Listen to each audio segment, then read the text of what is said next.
Apple సంస్థ iOS 17.3 బీటాతో ఐఫోన్ల కోసం గొప్ప భద్రత ఫీచర్ను పరిచయం చేసింది. దీని పేరు స్టోలెన్ డివైస్ ప్రొటెక్షన్. పేరుకు తగ్గట్టుగానే ఫోన్ను ఎవరైనా దొంగిలించినప్పుడు యాపిల్ ఖాతాను కాపాడుకోవటానికిది ఉపయోగపడుతుంది. బహిరంగ ప్రదేశాల్లో ఐఫోన్ దొంగతనాలు పెరిగిపోతున్న నేపథ్యంలో ఈ ఫీచర్ను ప్రవేశపెట్టారు. దుండగులు ముందుగా ఐఫోన్ను వాడేవారిని గమనించి, పాస్కోడ్ను తెలుసుకుంటున్నారు. ఆ తర్వాత ఫోన్ను కొట్టేసి యాపిల్ ఐడి పాస్వర్డ్లను మార్చేస్తున్నారు. ఇలా ఫోన్ యజమానులను యాపిల్ ఖాతాల్లోకి వెళ్లకుండా నిలువరిస్తున్నారు. స్టోలెన్ డివైస్ ప్రొటెక్షన్ ఇలాంటి పరిస్థితి తలెత్తకుండా కాపాడుతుంది.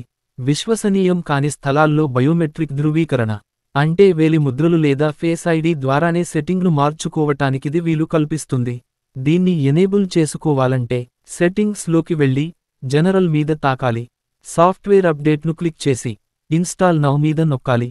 ఫోన్కు 17.3 బీటా అప్డేట్ అందుబాటులో ఉంటే అప్పుడు డౌన్లోడ్ అండ్ ఇన్స్టాల్ ఆప్షన్ కనిపిస్తుంది. దీన్ని తాకి డౌన్లోడ్ చేసుకోవాలి. అనంతరం పాస్కోడ్ను ఎంటర్ చేసి ఇన్స్టాల్ చేసుకోవాలి. అనంతరం సెట్టింగ్స్ ద్వారా ఫేస్ ఐడి అండ్ పాస్కోడ్ విభాగంలోకి వెళ్ళాలి.